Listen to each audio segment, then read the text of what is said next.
Now, as you know, the Prime Minister is very constant in saying one thing over and over again about the way that he thinks Australia exists and that there is no problems with the statement that he makes, and anyone who sees any problem with the statement that he makes, of course, is a racist. Really see that Australia can be a microcosm for what we want the world to be, a place where people live side by side in harmony, where we're enriched by the diversity from people from different faiths, different backgrounds, different heritage. And as the anti-Semitism issue came to the fore over the past couple of years, this Prime Minister, well, he had one way of dealing with it, and that was to try and get a representative of the Jewish community to hand a report to the government about what the government could do to help deal with the issue. But of course, because he has to each way everything, he also invited somebody to become the Islamophobia envoy.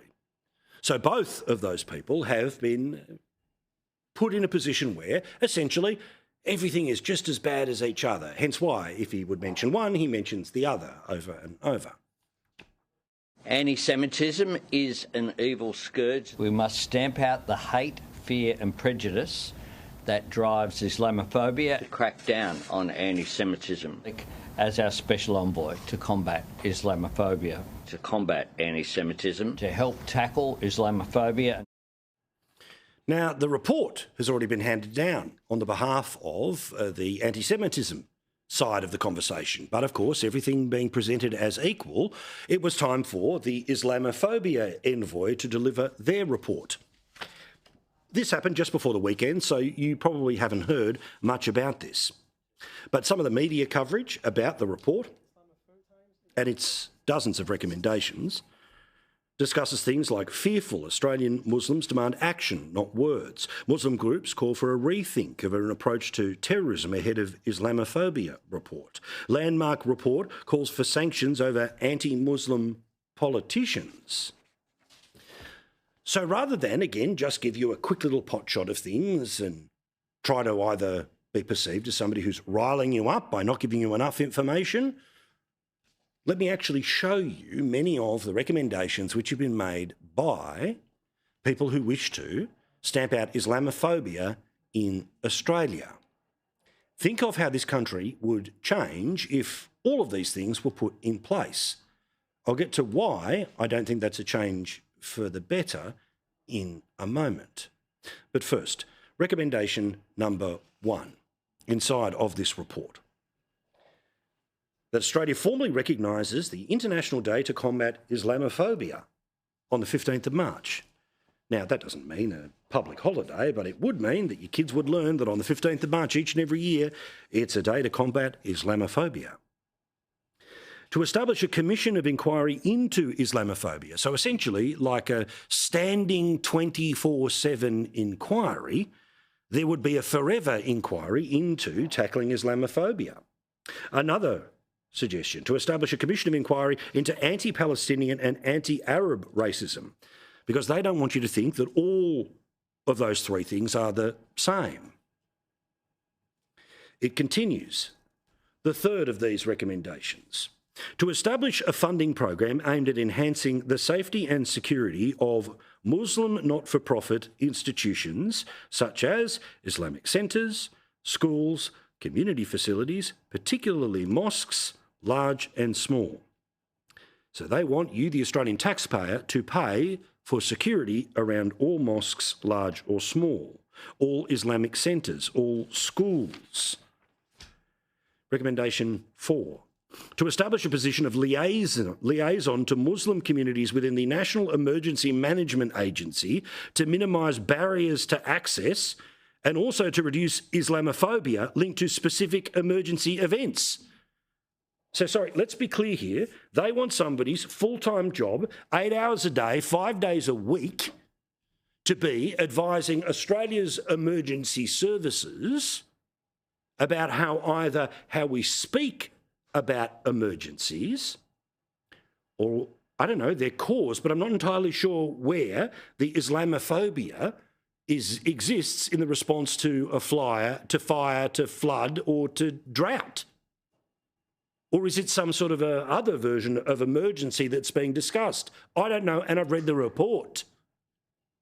Again, number 5, Islamophobia report. This is what they are asking of the federal government. A statutory hate aggravation. So this put simply means that there would be an extra crime on top of any of the following crimes if the belief was that it was being perpetrated on a person because they are Muslim. Property damage, arson, various types of assault and grievous bodily harm, threats of violence. So this would be an extra penalty or an extra loading on top of all of those offences. Now, again, when you read this report, is it that you would have to prove that somebody had said something about somebody's faith while committing any one of these things in order for this to kick in? Or, again, is the grey area where some people would be able to argue that that extra loading should be placed on the person allegedly responsible for the crime because the victim was somebody who would be covered by this report. There's more, believe it or not, here. They also want police to acknowledge that hate as a motivation in the investigating and charging phase. I don't know how that would work. I don't know why it would be needed. Don't you simply want to know, did person A do the thing that is accused of what they did to person B or to person A to property B? These are all the demands made of the federal government. To integrate into school history subjects Islamic history or Islam West cross-cultural encounters and exchanges, including Muslim contributions to Australia. This is now what gets taught in our schools. Now, remember, our schools are supposed to be a place where there's no faith. There's no Christian story. There's no Jewish story. There's no Muslim story. But this suggests that there should be. The Islamophobia report, again, continues on here, and I want to read all of these to you. To establish an educational not-for-profit centre that affirms the presence, contributions and achievements of Muslim Australians that promotes arts, culture and media. Okay. What about setting up guidelines where leading political parties would have to respond to incidents of Islamophobia by publicly affirming at the next opportunity their commitment to inclusive values, speech and behaviour and rejection of Islamophobia? Now, there is some detail on this one. Now, again, I don't know who the court of Islamophobia would be here, but let's imagine there is some way that somebody is able to adjudicate on whether something that has been said by an elected member of Parliament, either in or out of Parliament, is deemed to be Islamophobic. The suggestions here is that that person should be expelled from the party of which they are a member, or sanctions about their ability to continue to discuss things in the public square. They would not be booted out of the federal parliament, but they would have to have a series of penalties put upon them if they were a member of an existing political party. So everything from what happens after you call triple O through to what is the punishment for a politician who is deemed somewhere to have been ruled to be Islamophobic, to changes to the school system, to armed guards being placed outside of Islamic schools or enhanced security being placed outside of mosques, large or small, are all of the things that are on the wish list. Now, in the same report, with some of the similar things were being suggested by the Jewish community, the Prime Minister did not commit to any of the things in the report. Instead, thanks very much, we'll go away, we'll have a read. And as I said, at the time, it will be put into a pot. With this report, they'll find out what mixes and we'll see what comes out. This was the Prime Minister's response to this report about Islamophobia with the plan of how to tackle it in all of those areas and more that I have just explained to you. We need to nurture social cohesion. We can't take it for granted. My government does that each and every day. We call out when there are attempts to divide us. Well, are you sitting down?